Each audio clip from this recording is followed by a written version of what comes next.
There are realms we won't find charted, not etched in stone or soil, but woven from thought, emotion, and memory. Carl Jung, a profound explorer of the human psyche, cautioned us not about external adversaries, but the internal landscapes that imperceptibly erode the spirit. These aren't mere flaws or bad habits. They are psychic territories where the self loses its clarity, dignity, and direction. Jung understood that conscious suffering can be a catalyst for growth. Yet he also illuminated those inner domains where suffering devolves into self-destruction, yielding no progress. Here are 7 such places where, according to Jung's psychological and philosophical wisdom, the soul must never reside. 1. The abode of denial, where the shadow is disowned.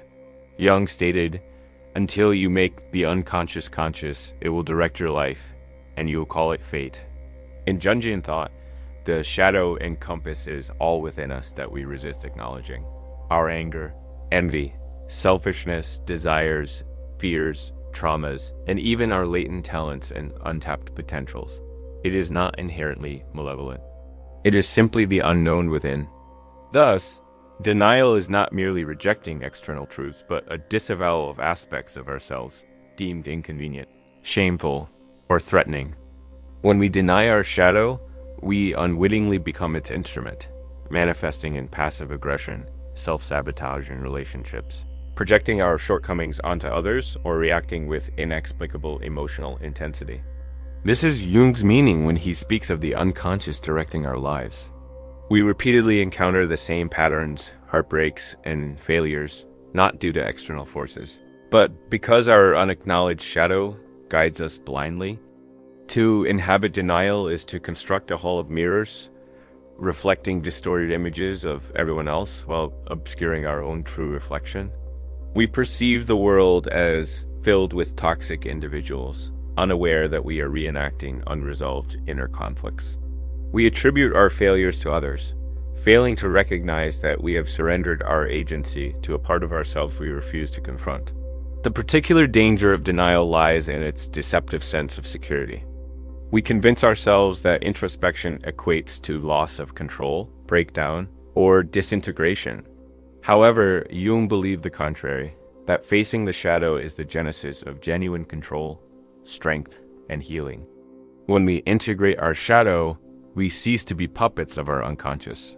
We no longer react with disproportionate rage, pursue those who offer no love, or feel compelled to please everyone or conceal ourselves behind a facade.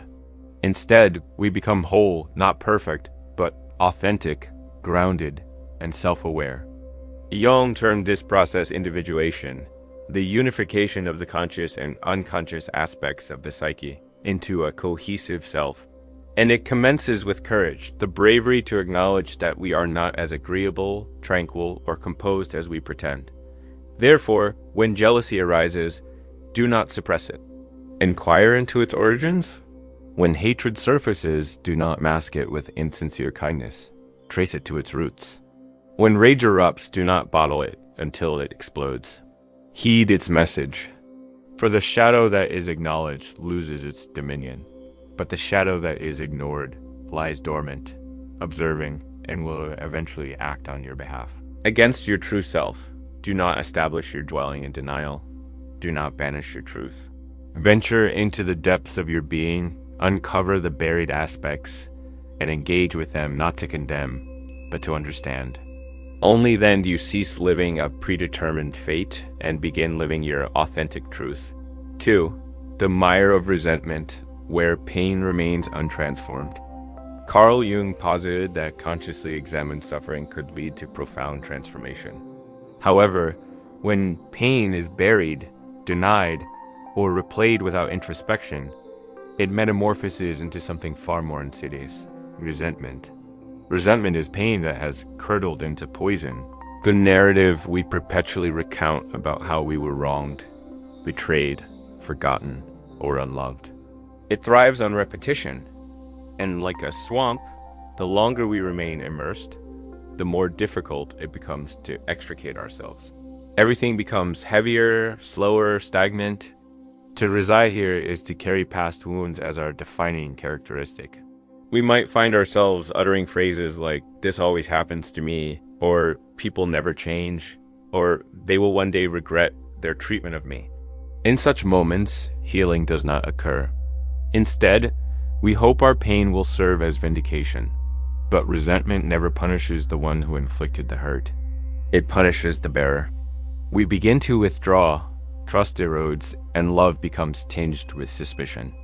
We might even evolve into the very qualities we once resented: bitter, cold, cruel. The victim mirrors the offender. Jung taught that this is how the shadow subtly infiltrates, convincing us that our pain bestows righteousness and thus our anger is sacrosanct. Yet, in reality, unexamined anger becomes a shackle. Forgiveness in Jungian psychology is not about absolving another's actions.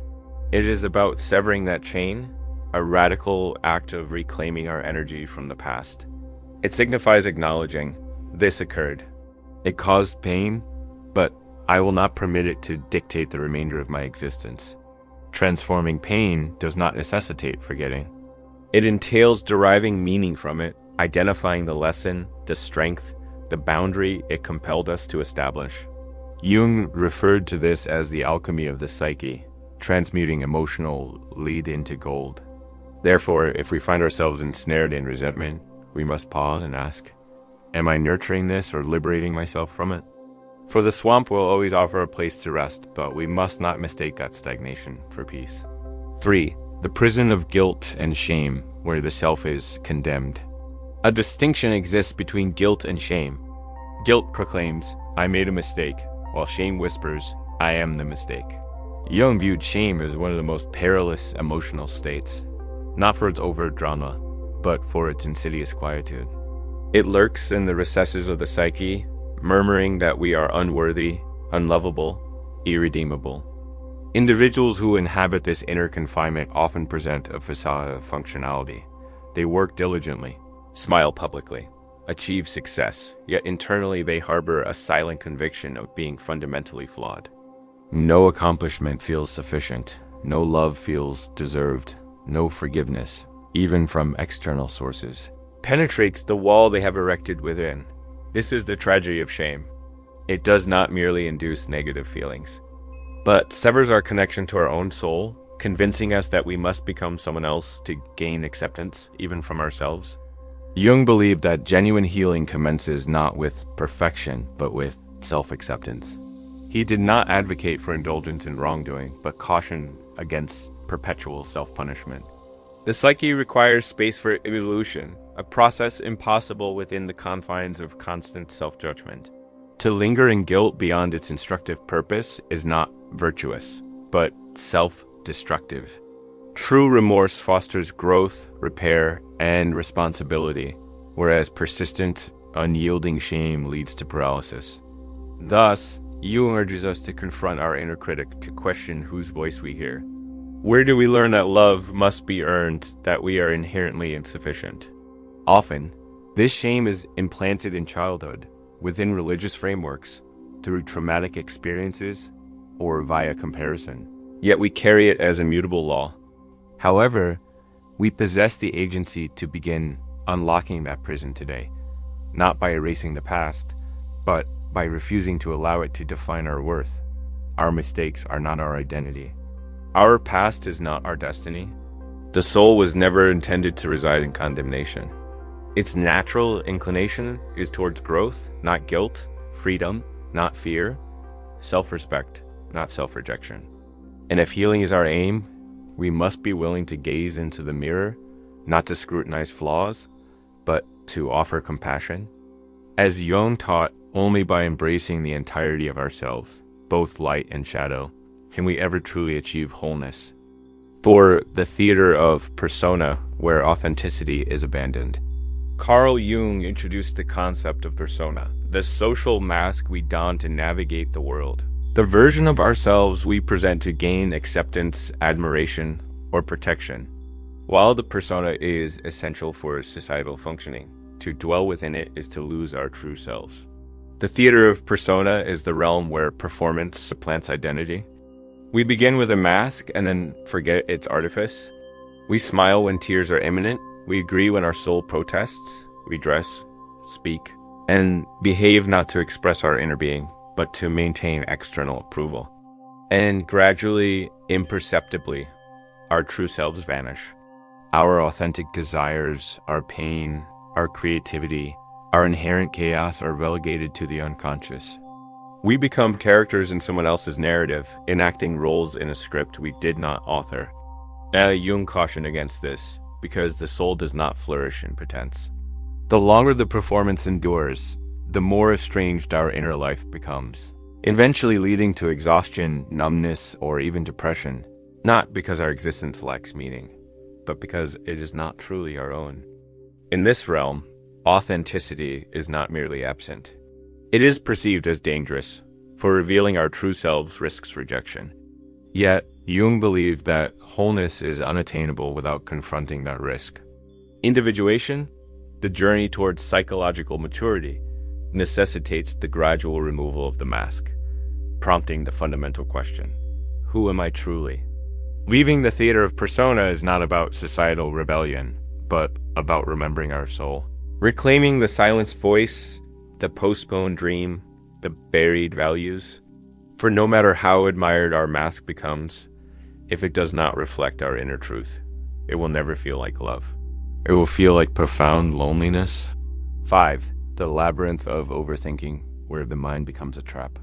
The human mind is an extraordinary instrument, but Jung warned that when disconnected from the deeper self, it transforms into a maze, a realm of endless loops, a prison of analysis, a labyrinth where thought never ceases and truth remains elusive.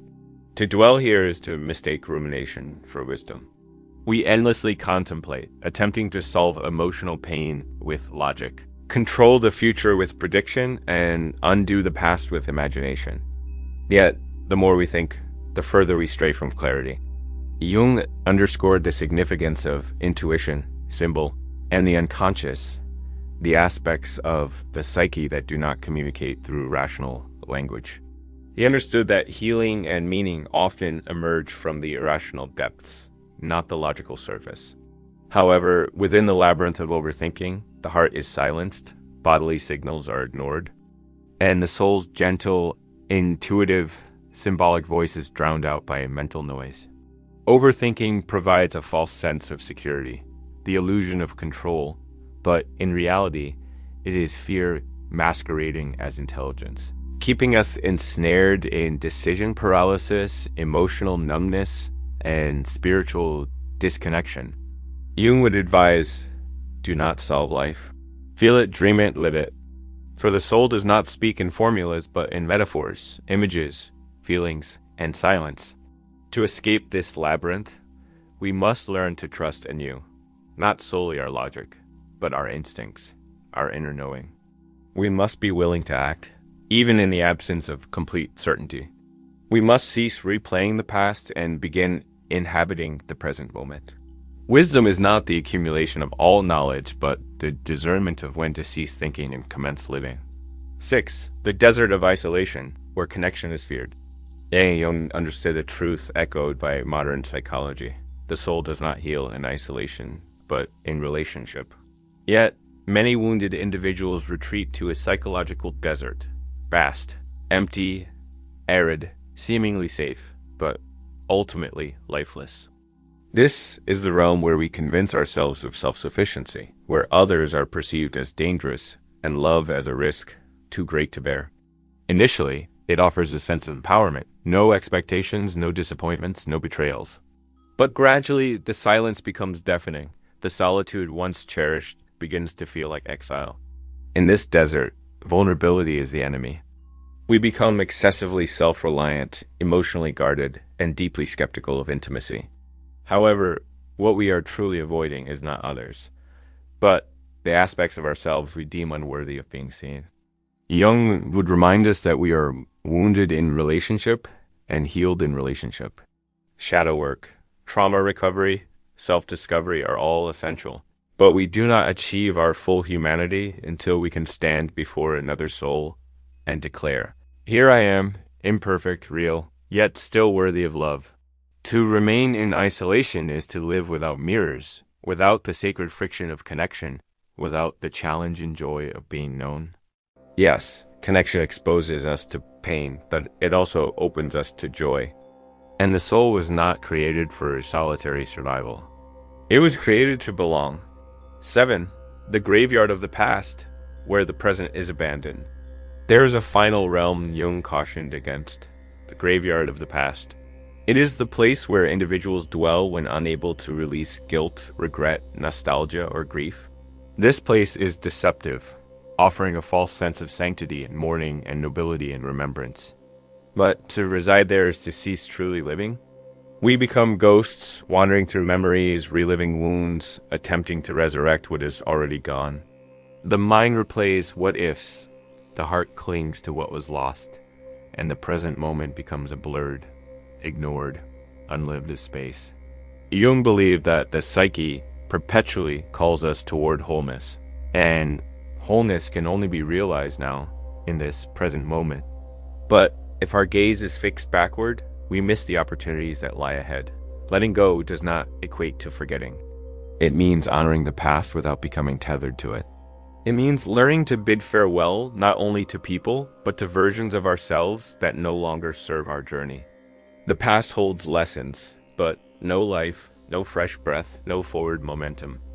Therefore, if we find ourselves traversing this graveyard, kneeling before old heartbreaks, replaying past betrayals, we must pause and ask, what am I keeping alive that no longer belongs in my narrative? Grieve, forgive, bless it, and release it. For life, Jung taught, is not found in clinging to what was, but in becoming who we are meant to be here, now, fully awake. So, depart from the places that diminish you. Step into the space where your soul can breathe. Not tomorrow, not when you feel ready, but now.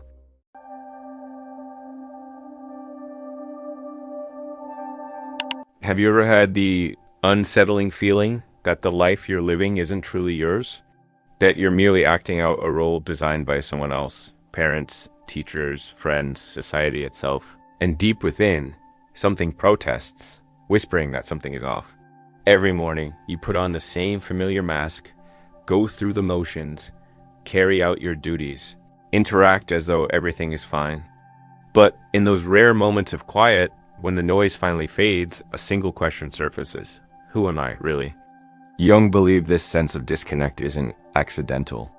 On the contrary, it's a reflection of a deeper wound, one so many are too afraid to even acknowledge. Most go their entire lives without ever truly meeting themselves.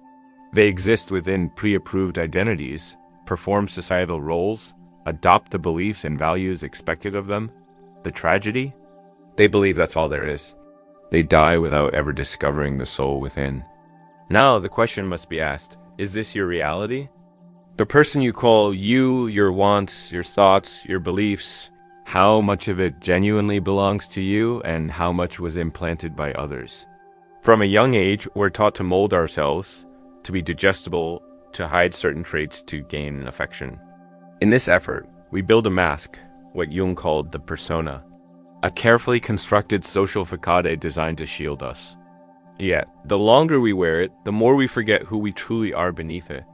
And for some, the mask becomes the only identity they know.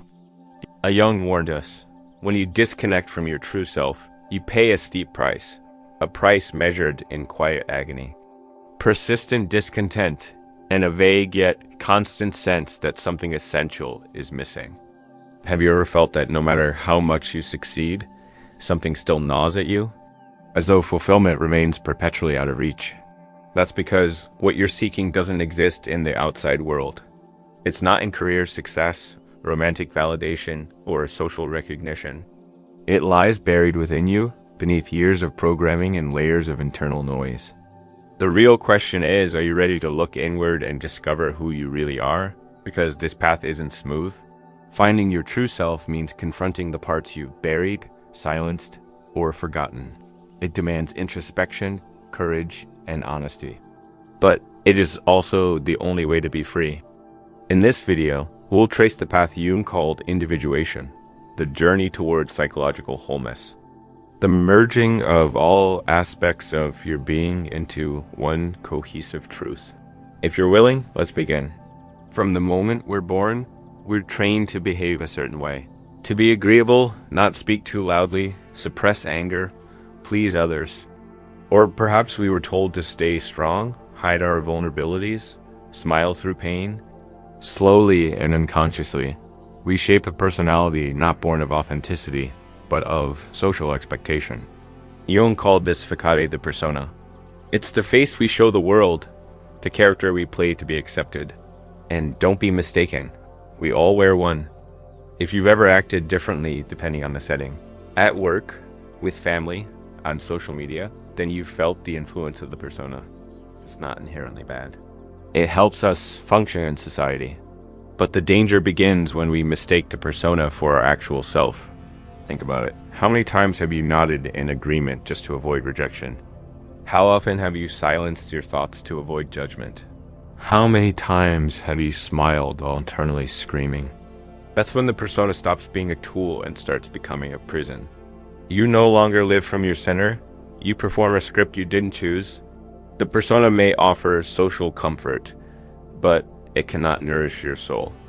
It may earn admiration, but never true fulfillment. And the more you lean into this mask, the more estranged you become from your essence. So, if this social identity isn't who you truly are, then who are you?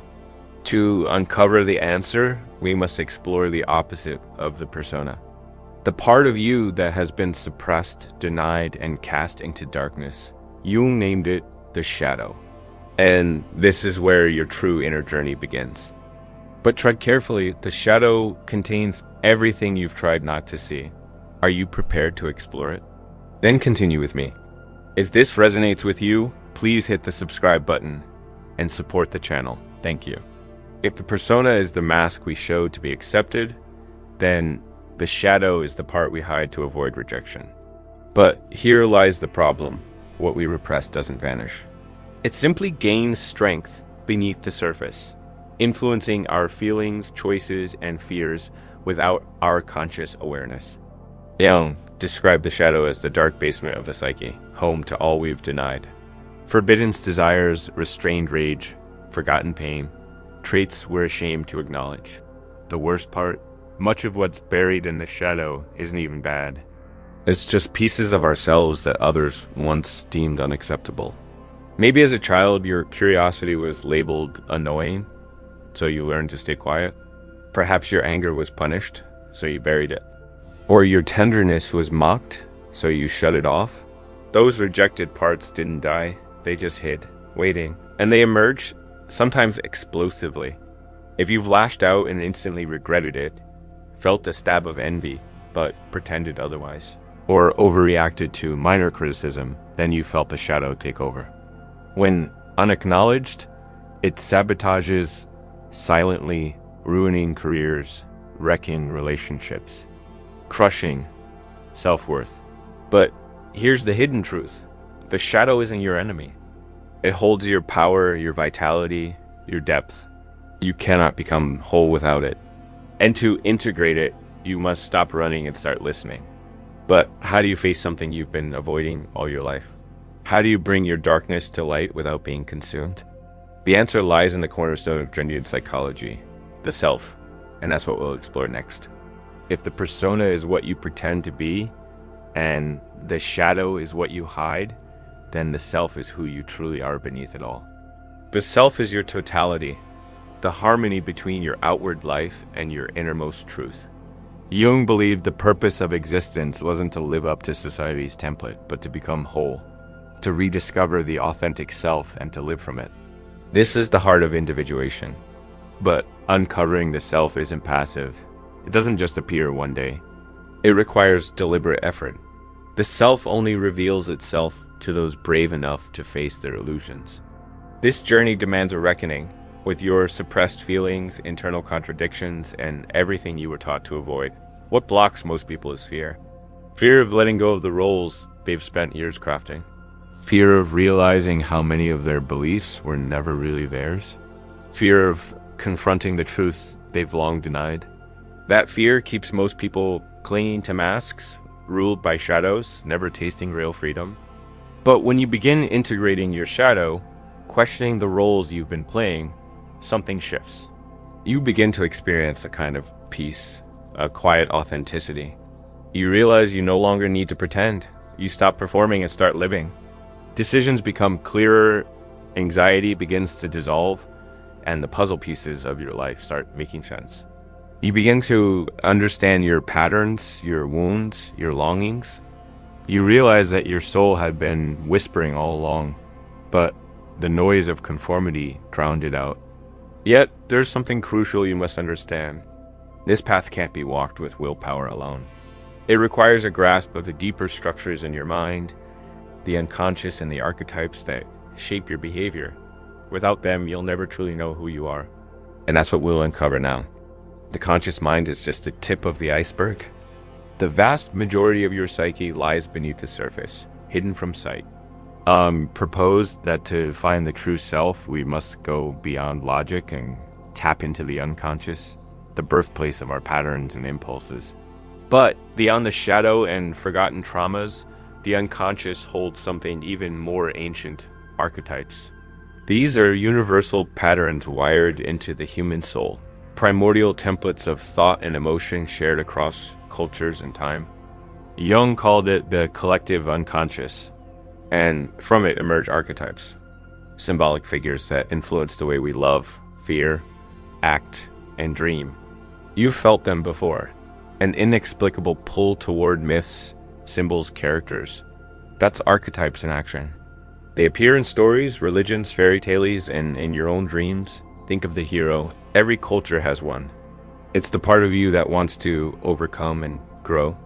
Then there's the sage, who seeks wisdom. The rebel, who challenges the system. The caregiver, who lives to nurture. You don't choose these roles, they live in you.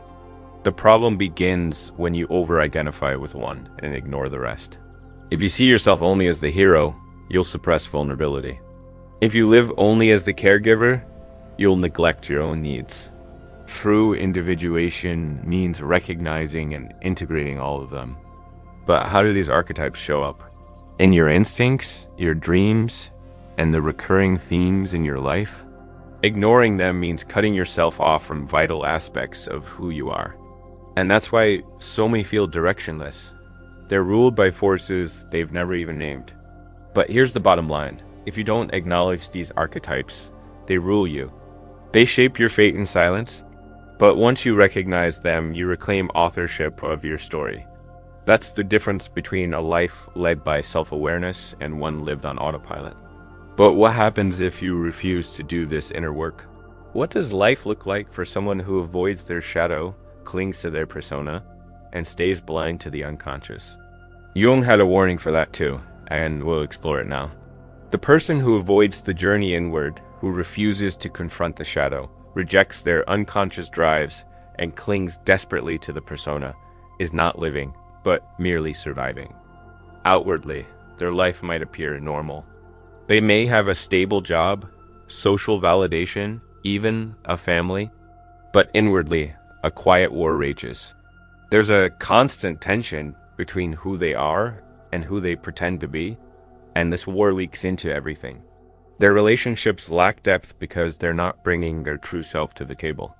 Their goals feel hollow because they were never born from the soul.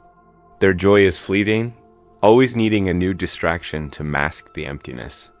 Jung warned, what we refuse to face within, we project outward. If you deny your anger, you'll start seeing enemies everywhere. If you repress your desires, you'll chase them unconsciously, often destructively. If you ignore your wounds, you'll unconsciously recreate them in your daily life. That's the danger of remaining asleep. Your unconscious becomes your master. Life becomes a cycle, not a path. You're not evolving, you're looping. Same habits, same arguments, same pain, just in different costumes. And here's the dark irony. The more you suppress your inner reality, the more fate will force you to face it. Through heartbreak, through failure, through illness, through loss. Life has a way of confronting you with what you've buried. And the longer you resist, the harder the lesson becomes. So the question is not whether you'll face your shadow, it's when. You can choose to meet it willingly, or wait until it knocks down your door. But if you dare to face yourself, you will find something waiting. Not just darkness, but power. Not just wounds, but wisdom. You'll discover that the very parts you feared were the keys to your wholeness. The chaos within isn't a curse, it's a compass. And the moment you stop running from yourself is the moment your true life begins. So now the question remains, will you take the first step?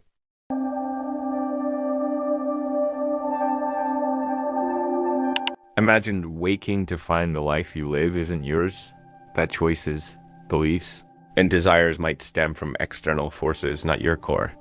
How much of your identity reflects your true self versus a mask shaped by pressure? How often do you feel you're playing a role, following a script from society, upbringing, or fears? Today, we explore Jung's profound idea. Life truly starts when you find yourself. But what is finding yourself? Mere awareness or a deeper shift? Stay with me as we reveal forces shaping your identity, showing why most never find themselves and how to break free. The final insight is most potent, shifting how you see yourself and engage with the world. Carl Jung, a depth psychology pioneer, explored the unconscious beyond traditional theories. Unlike many, Jung saw well-being not just as societal adjustment, but as individuation, becoming your authentic self. But most never take this journey, trapped in externally shaped versions, living by expectations, never questioning their alignment with their true selves. They seek external validation, believing happiness comes from approval, success, or fitting in. Yet, a quiet unrest, a sense of missing something persists. Jung believed true life begins when we stop running from ourselves. Before discussing finding yourself, we must understand what prevents it. From birth, we're conditioned, given names, identities, roles. We're taught what's acceptable, rewarded, and punished. This subtle process leads to adaptation, conformity, and suppression of non-aligning parts. Recall childhood moments of free expression met with disapproval, being told to be realistic, less sensitive, or that certain emotions were wrong. Slowly, you hide those parts, building a mask Jung called a persona. The persona helps us function, relate, and gain acceptance. But identifying with it makes us lose touch with our real selves, believing we are the persona, forgetting the deeper self.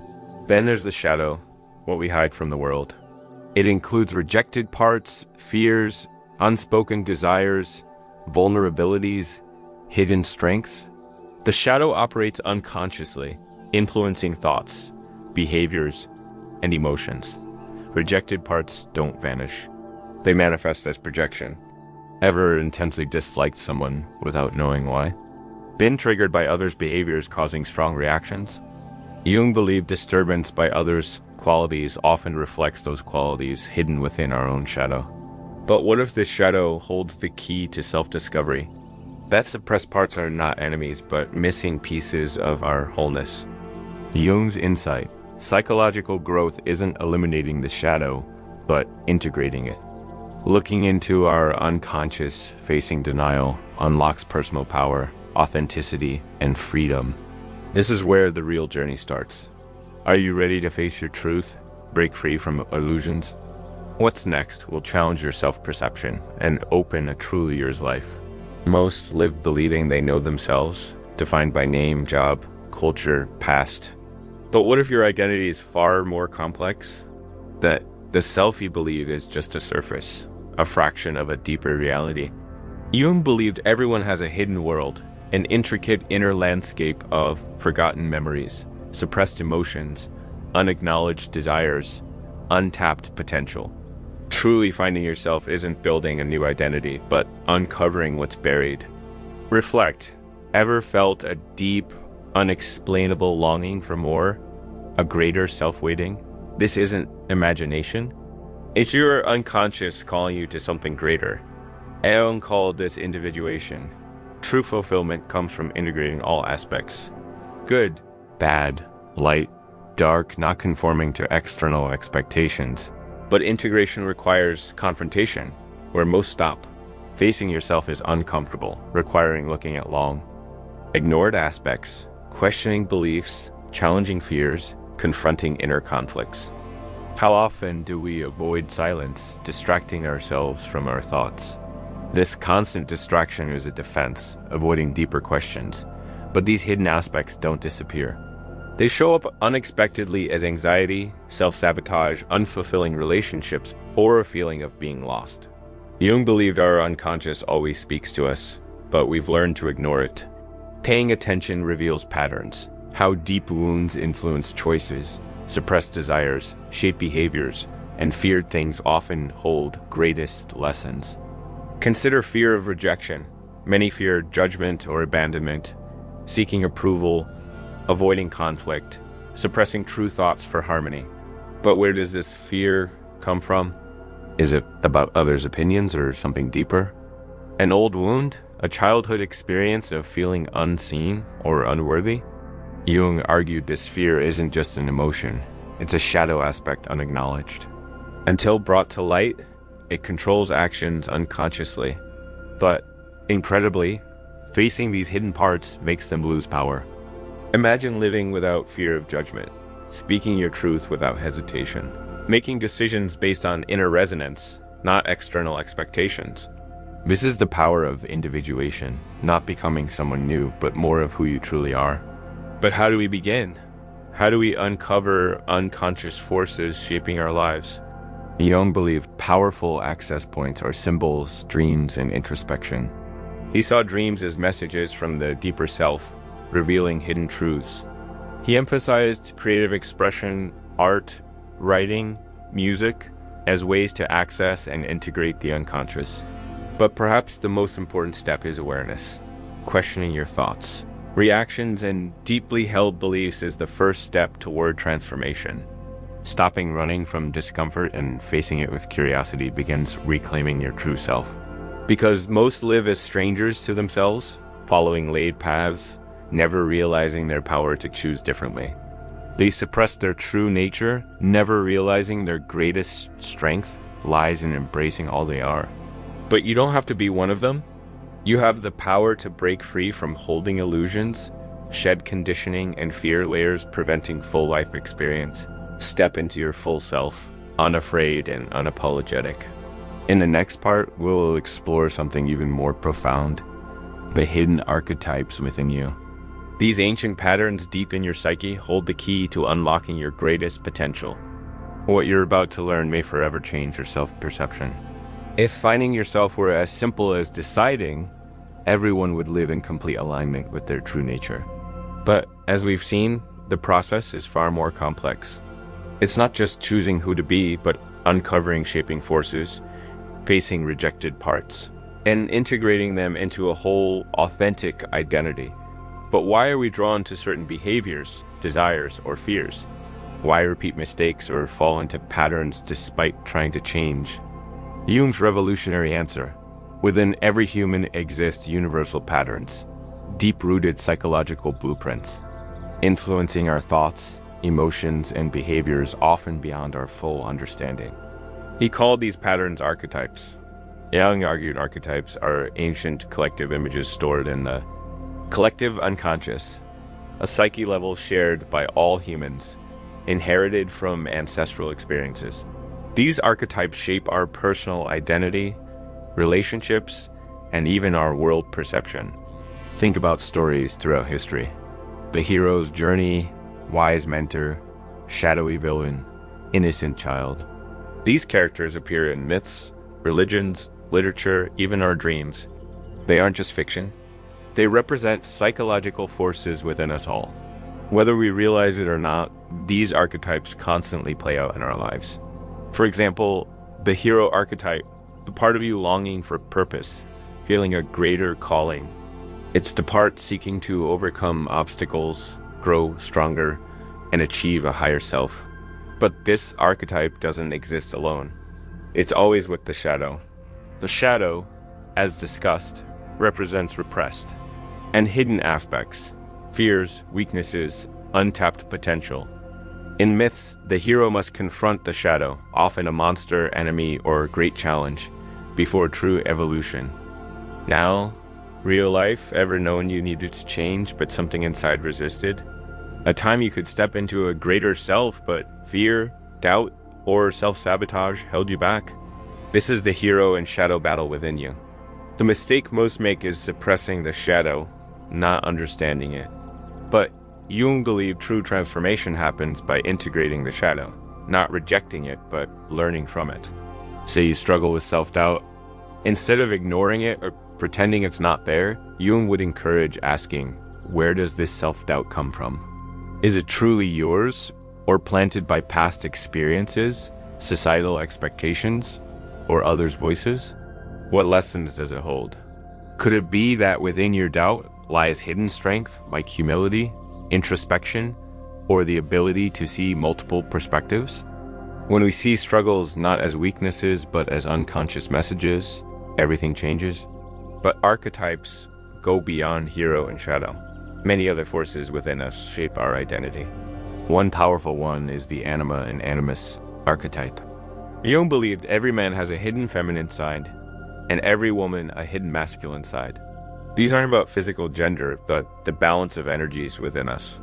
The anima represents intuition, emotion, creativity, deep unconscious connection. The animus represents logic, structure, discipline, assertiveness. When these forces are balanced, a person feels whole. When unbalanced, inner conflict arises. For example, a man rejecting his anima may struggle with expressing emotions, fearing vulnerability as weakness. A woman rejecting her animus may struggle with self-assertion, hesitant to take control. But when these energies are embraced, not suppressed, they become immense strength. This leads to a key Jungian truth. To find yourself, embrace all parts, light and dark, masculine and feminine, known and unknown. Individuation isn't becoming different, it's becoming whole.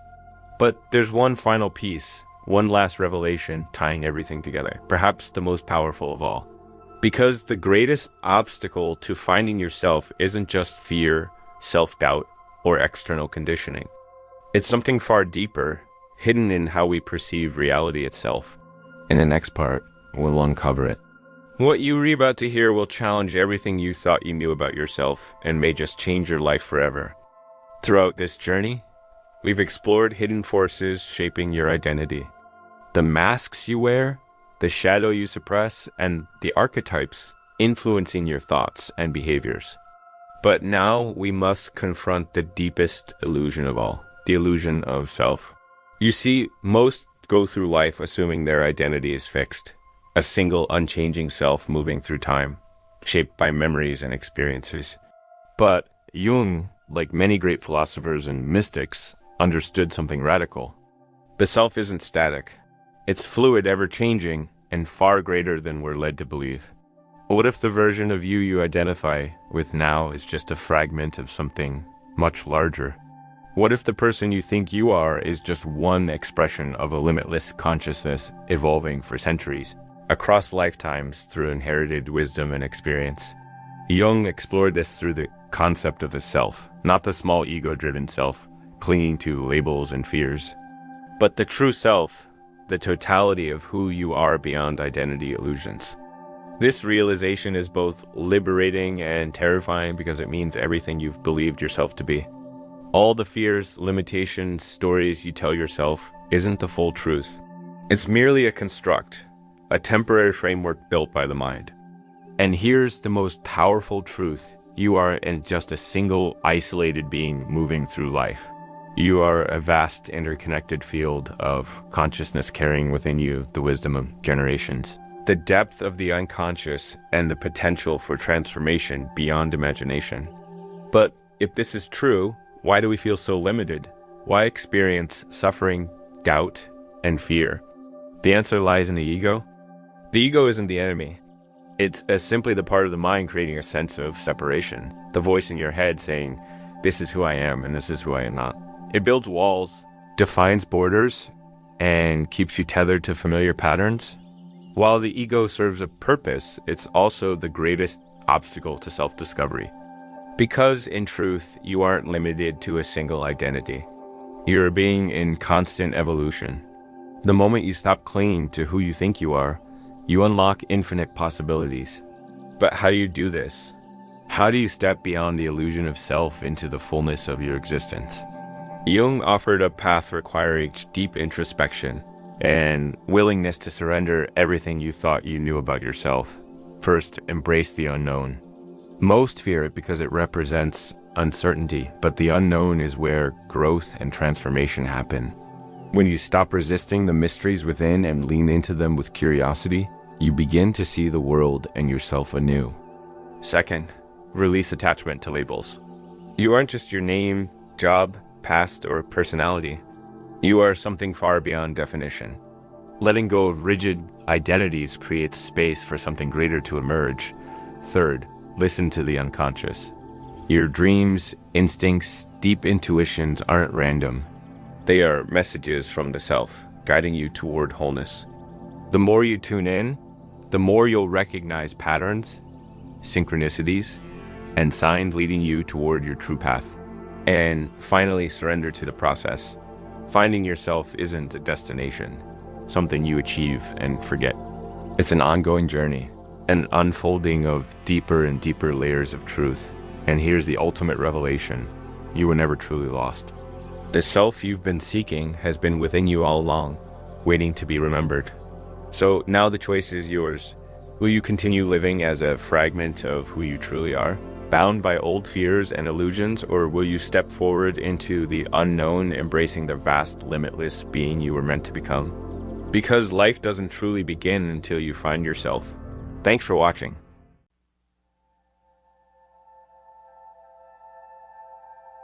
Imagine briefly that every struggle, every fear, every self-doubt isn't just a hurdle, but a map guiding you to true reason. Ponder this. What if the key to knowing who you are and your life's work lies within the very aspects you've tried to ignore, suppress, or deny? Today, we'll delve into a truly transformative idea from psychology and philosophy: Carl Jung's shadow theory.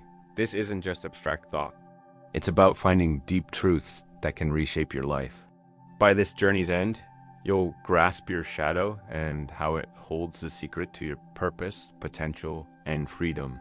The final truth we'll uncover is perhaps the most potent and life-altering of all. Carl Jung, a pioneer in depth psychology, believed the shadow is our unconscious, rejected self.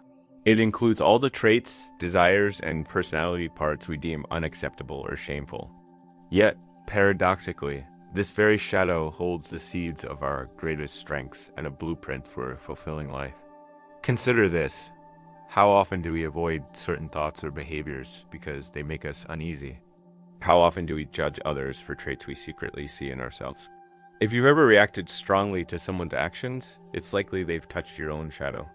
Jung himself once wrote that everything irritating us about others can lead us to self-understanding. The shadow isn't just darkness. It's potential. The energy we bury out of fear or shame. Take a moment to reflect on your life. Are there parts you hide from others or even yourself? Perhaps a fear of failure, deep anger, or persistent envy. Maybe a passion or desire you've deemed impractical or wrong. What if these aspects weren't flaws to erase, but messages waiting to be understood? Carl Jung believed that by facing our shadow, we can integrate it into our awareness, leading to individuation, becoming whole. This isn't easy. It demands courage, honesty, and a willingness to step into the unknown. But the rewards are immense. Jung described individuation as discovering your true self, not just the persona you show the world, but the complete, authentic self with both light and shadow. He argued our greatest growth comes not from rejecting our shadow, but from embracing it. Consider this. Every mythological hero faces their inner darkness. Think of Hercules facing external monsters in his own rage. Or Luke Skywalker in Star Wars confronting his inner darkness to become a Jedi. These stories mirror our psychological journeys. The question is, are you willing to take that first step? Are you ready to look at the parts you've been running from and ask, what are you trying to teach me? Jung's philosophy teaches us our shadow isn't an enemy, but a guide, whispering through dreams, fears, and even relationships. Have you had a recurring dream or felt drawn to an idea or a person? These may be signs of your shadow trying to communicate. Working with your shadow starts with awareness. Notice disproportionate or intense emotions and reactions. They're clues to hidden aspects. Once identified, The next step is acceptance. This doesn't mean acting on every impulse, but acknowledging these parts without judgment, understanding their role. Imagine the liberation of no longer fearing flaws, but seeing them as tools for growth. Think of becoming more authentic and confident by embracing your whole self. In coming sections, we'll explore how to identify and integrate your shadow, turning darkness into light, and how this integration leads to your life's purpose. Remember, the most profound insight is still to come. Stay with us. By this journey's end, you'll have a roadmap not just for understanding your shadow, but for using it as a guide to your destiny. Let's continue this journey into your inner world and uncover the extraordinary potential within. Let us dive deeper into the shadow as mysterious world and unravel how understanding this hidden aspect can unlock not only your purpose, but also profound inner peace. The shadow shows in countless ways: our habits, relationships, and especially our reactions. Have you had an emotional outburst and later wondered why you reacted so strongly? That moment of emotion overtaking reason is often your shadow revealing itself. But why does the shadow have such power? Jung believed it stems from its unconscious nature. The more we deny or suppress an aspect, the more control it gains. It's like holding a beach ball underwater. The more force, the more violently it resurfaces when you can't hold it down. Now think if you could bring that hidden part to the surface and understand its origins. How much more control and freedom would you have? A compelling example of shadow work is projection. Jung argued that when we disown parts of ourselves, we often see those traits in others, amplifying our reactions. For instance, if you struggle with inadequacy, you might criticize overconfident people or dismiss those excelling where you feel insecure. This isn't just a quirk. It's a mirror reflecting back the parts we haven't acknowledged. Jung explained that knowing your own darkness is the best way to deal with others' darkness. Reflect. Is there someone who triggers a strong emotion? A colleague, friend, or family member? Instead of focusing on their behavior, ask yourself what this reaction reveals about me. What part of my shadow am I projecting? This isn't self-blame, it's self-discovery. Each projection is a chance to reclaim a piece of yourself and bring it into awareness. Let's go further. How does the shadow relate to our purpose? Often, the parts we suppress are tied to our unique gifts and passions. For example, someone suppressing creativity out of fear might find that embracing it leads to their life's work. Jung believed purpose isn't found externally, but uncovered internally. It's aligning with our authentic self, including both light and shadow. In his words, the privilege of a lifetime is to become who you truly are. But how do we start this alignment? With self-inquiry. Ask yourself questions, challenging your assumptions. What do I fear most about myself? What have I been told is unacceptable? What passions or dreams have I abandoned as impractical or unworthy? Write these down and reflect. You might be surprised by what emerges when you give your shadow a voice. Another powerful tool is journaling. Jung kept extensive journals, using them to explore his unconscious mind. He often urged patients to write down their dreams, as dreams are a direct line to the unconscious. In your dreams, feelings, or even events, note recurring themes or symbols, and ask what message your unconscious might be conveying. Now, consider the transformative power of integrating the shadow. Imagine a painter refusing to use dark colors. Their paintings might be beautiful but lack depth. When we embrace our shadow, we become like an artist using the full spectrum, light and dark, to create a masterpiece. Integration doesn't mean acting on every dark impulse, but understanding and accepting these aspects as part of our humanity. This acceptance fosters compassion for ourselves and others. You begin to see that everyone carries a shadow, and this shared experience connects us deeply. The journey to embrace your shadow is lifelong, requiring patience, courage, and commitment to self-growth. But the rewards are immense. Clarity about purpose, deeper inner peace, and the ability to live authentically. And here's a critical insight. Your purpose isn't just about you. I believe our individuation contributes to the collective unconscious, the shared human experience. When you confront your shadow and align with your true self, You don't just transform your own life. You inspire and elevate those around you. In the next section, we'll explore practical steps to integrate your shadow into daily life, discussing how embracing this hidden side can lead to healthier relationships, greater creativity, and a life truly aligned with who you are. The most profound truth is yet to come. Stay with us as we uncover the ultimate revelation about your shadow and how it holds the key to your destiny. As we journey further into the depths of Jungian philosophy, let's focus on applying shadow work insights in everyday life. Understanding your shadow is a strong start, but true change comes through integration. This is the bridge between awareness and action, where you start weaving your hidden aspects into your being. One of the first steps is radical self-honesty. This means looking at yourself without filters or excuses.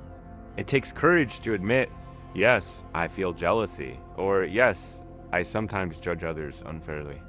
But here's the key. Self-honesty isn't about judgment. It's about awareness. Think of it like cleaning a messy room. You can't organize until you acknowledge the mess. Similarly, you can't integrate your shadow until you recognize its presence. A practical way to start is by noticing your emotional triggers. The next time you feel a strong reaction, anger, fear, or even excessive admiration, pause and ask yourself, why am I reacting this way? What does this situation reveal about me? Am I projecting a part of myself onto this person or event? For example, if you're irritated by someone overly confident, consider if this stems from your own insecurity. Or if their confidence reminds you of a trait you've suppressed, your own desire to step into the spotlight. This self-inquiry can feel uncomfortable initially. It's tempting to blame or defend, but remember, the goal isn't to criticize yourself, but to understand yourself. Each trigger is a doorway to deeper self-awareness. Once you've identified shadow aspects, the next step is dialogue. Jung often encouraged patients to engage with their shadow as if it were separate. This might sound odd, but it's a way to externalize and understand these hidden parts. Imagine sitting across from your shadow and asking it questions. Why do you feel this way? What are you trying to protect me from? What do you need from me to feel acknowledged? This dialogue can be through journaling, meditation, or visualization. The goal is to create a space where your shadow feels seen and heard. Remember, your shadow isn't your enemy. It's a part of you that has been trying in its own flawed way to protect or guide you. For many, this process leads to surprising revelations. You might find a long-held fear stems from a childhood event, or a suppressed trait is actually a strength waiting to be unleashed. Now, let's explore how this integration impacts your relationships. The shadow doesn't just affect your inner world. It shapes how you interact with others. Often, unresolved shadow aspects manifest as conflict or tension in relationships. Have you repeatedly clashed with someone over the same issue? Or noticed patterns like attracting the same partner type or facing similar challenges? Jung believed relationships act as mirrors, reflecting our unconscious back to us. When you feel triggered by someone, it's often because they embody a trait or behavior resonating with your own shadow. By becoming aware of this dynamic, you can transform conflict into growth. Instead of blaming or resenting, ask yourself, what is this situation teaching me about myself? This perspective shift deepens self-awareness and fosters compassion and understanding. Let's take this further. How can embracing your shadow enhance creativity and purpose? Jung argued the shadow isn't just negative traits, it's also untapped potential. The energy used to suppress your shadow can be redirected into creative pursuits. For example, suppressed anger might become a driving force for advocacy. A hidden desire for attention could fuel artistic expression. When you integrate your shadow, you reclaim the energy once spent hiding it, allowing you to channel it into pursuits aligning with your authentic self. Think of great artists, writers, and leaders. Their work often reflects deep engagement with their own shadows. Frida Kahlo's paintings are filled with raw emotion and honesty about pain and identity. Martin Luther King Jr. channeled anger and injustice into a transformative movement. Jung saw creativity as a path to individuation, believing that engaging in creative activities allows us to access parts of our unconscious, including the shadow. Now, consider your life. Are there passions or projects you've set aside as too risky or vulnerable? What if these were expressions of your true self waiting to emerge? As you integrate your shadow, you'll notice a shift. Traits and feelings once overwhelming or shameful become sources of strength and wisdom. You'll live with greater authenticity, confidence, and purpose. In the next and final section, we'll reveal the ultimate truth about your shadow and how embracing it can lead to profound transformation, not just for yourself, but for the world around you. Stay with us as we uncover the final, most powerful insight that will tie everything together and illuminate the path to your highest potential. As we reach the culmination of this journey, let's reflect on the significance of what we've uncovered. The shadow, that hidden and often feared part of ourselves, isn't a curse, but a gift waiting to be unwrapped. It holds the key to our authenticity, creativity, and ultimately, our purpose. But what does it mean to truly embrace your shadow? And how can this integration transform not only your inner world, but also how you engage with life as a whole? To answer these questions, we must first confront a truth Jung himself emphasized. We cannot achieve wholeness by rejecting parts of ourselves. Wholeness comes from unity, from bringing all aspects of our being into harmony. Jung famously said, "One does not become enlightened by being figures of light, but by making the darkness conscious." This is the essence of shadow work, not denying the darkness, but understanding it, owning it, and using it to fuel your growth. So, how do you make the darkness conscious? One profound way is through acts of vulnerability. When you openly acknowledge your fears, insecurities, and flaws, you take away their power to control you. Vulnerability isn't weakness, it's strength. It's the willingness to say, "This is who I am, and I am enough." Consider your relationships. How often do we put on masks, showing only the parts we think others will accept? This habit, while understandable, creates a barrier to true connection. By embracing your shadow, you give yourself permission to show up fully, allowing others to see and love you for who you really are. This kind of authenticity is magnetic. It draws people in, inspires trust, and fosters deeper, more meaningful relationships. And it's not just about personal connections. It's about the impact you can have on the world. When you integrate your shadow, you stop being at war with yourself. This inner peace radiates outward, influencing how you approach challenges, opportunities, and even your purpose. You become someone who operates from wholeness rather than fragmentation. Let's look at purpose through this lens. Many people spend their lives searching for meaning, believing it's something external to be discovered. But Jung teaches us that purpose arises from within. It's a natural outcome of aligning with your true self, shadow included. Think about it. Your purpose isn't just what you do. It's who you are. It's the unique combination of your strengths, passions, and even struggles that shape how you contribute to the world. The shadow is an integral part of this equation. It's not a roadblock to your purpose, but a guide. For example, someone who has struggled with unworthiness might find their purpose in helping others recognize their own value. Someone who has faced anger might channel that energy into creating systems of justice. Your wounds can become your wisdom. Now, let's address the most profound insight of all. Jung believed that integrating the shadow doesn't just transform the individual, it has the potential to transform humanity. Why? Because when you confront your own darkness, you become more compassionate, understanding, and empathetic. You recognize that the struggles you faced are not unique, but are part of the shared human experience.